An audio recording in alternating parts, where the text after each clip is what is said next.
Hi guys, good morning. First time ko to gagawin. So sana maging successful. Ang gagawin ko po ay magluluto ako ng masarap na ulam sa Bicol. Paborito to ng lahat, alam ko. Kamuting kahoy, gagataan ko. So kahapon bumili ako doon sa unahan namin kasi may nagsabi ko nung dumaan ako, bibili ako ng kamuting kahoy. So binalikan ko after 2 days. So mayroon nga naman. So nakabili ako. So kahapon kinuha ko and then ginawa ko na din kahapon. Sabi nga sa Bicol, gumukon muna tapos pigaan. So ito na yun. Tapos na, nagawa ko na. So lulutuin na natin to. Tara guys, samahan nyo ako. Masarap to. At the same time, bibigyan ko yung mga kapatid ko para makatikim sila. So, ang ginawa ko, bumili na lang ako ng gata sa palengke kasi mahirap magpiga. Ito na yon, gata. Hindi ko alam kung kasya to, 80 pesos binili ko sa palengke. Ito na yung pangalawang gata. So, ito muna unahin ko. Lagay ko na dyan. Tapos maglalagay lang tayo ng ricado. Una, luya. Pitpitin natin para lumabas yung aroma. Ito. Tapos, ganyan lang. Ganyan lang siya guys. Lagay natin dito. Hatiin lang natin to kasi mahal ang sibuyas. Kalahati. Hatiin lang.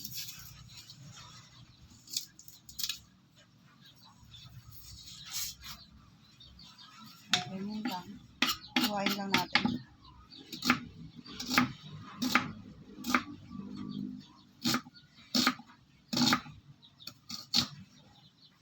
Ganyan. Ganyan lang siya. Tapos, hindi ako nakabili ng tinapa. Masarap dito tinapa. So, ito na lang yung natirang prito kahapon. Ito na lang ilalagay ko. Pwede naman to, diba? Masarap din to. Galunggong. Ang lalaki ng galunggong, guys. Oh. Buwasan na siya. Alisan ko lang siya ng tinip para hindi matinip yung kakain. Ayan lang siya.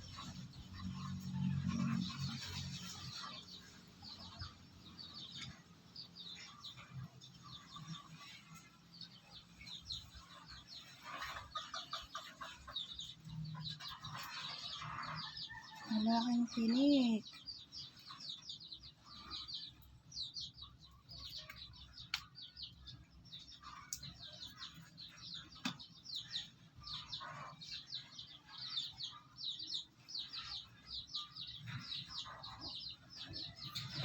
Sino kumakain ng ng talbos ng kamuting kahoy, masarap to. Halos parehas ng tulain kasi masarap kainin. Pag nag-uwi kami ng Bicol, lagi kami nagre-request nito na kamuting kahoy. So yung kapatid ko, pag mayroon, nabili talaga siya ng kamuting kahoy. Kasi request namin ng mga kapatid ko. Pag ito ang ulam, wala mo ng diet. Yan. At kapag magda-diet, pag ganito ang ulam mo, kasi sarap, ang dami. Diba? Maraming maluluto nito.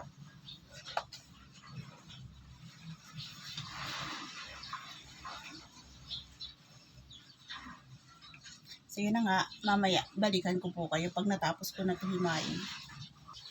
So, ito na guys. Tapos na siya. Tapos ko nang mahimay yung isda. So, buksan na natin yung kalan. Dito tayo sa kabila.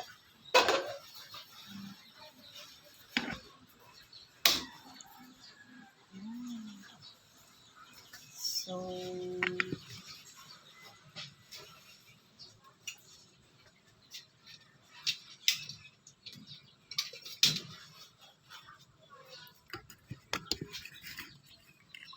hintayin lang tong kumulo.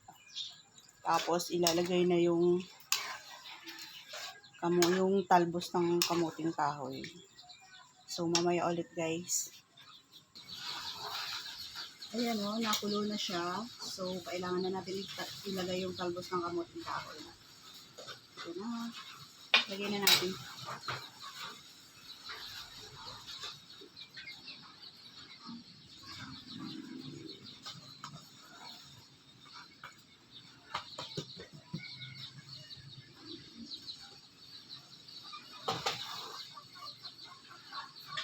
Wala, kinain lang yung yung pangalawang gata. Kunti lang kasi. So, hayaan lang muna natin siya mga 5 minutes para ma-absorb yung niya. Pag naluto ito guys, masarap talaga ito. Promise. Mas masarap nito yung maraming gata.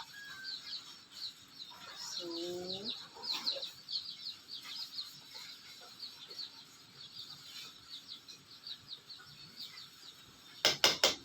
ganyan muna. Mamaya na lang ulit. Okay, nalagay ko na pala yung pangalawang gata, guys. So, mamaya maluluto na ito. Siguro mga 5 minutes pa luto na ito or 10. 10 minutes na ito na ito. Masarap ito, guys. Pag natikman mo ito, sabi mo, papasana all ka. At sasabihin mo, bukas na lang ang diet. Okay? Ayan, nakulo na siya. Masarap to. Malapit na maluto yan.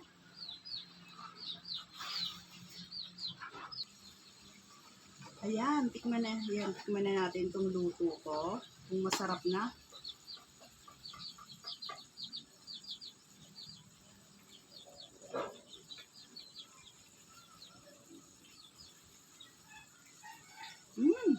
Harap.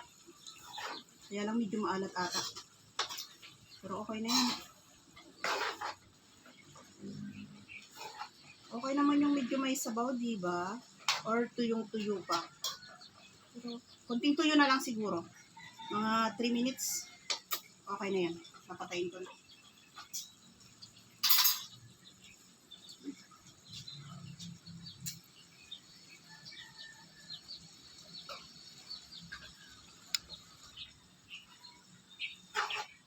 Okay, luto na to. Off na natin yung apoy. Tapos, maglagay na tayo sa lagyanan at bigyan na natin yung kapatid natin. Yung tatlong kapatid ko dito. Okay, ito na.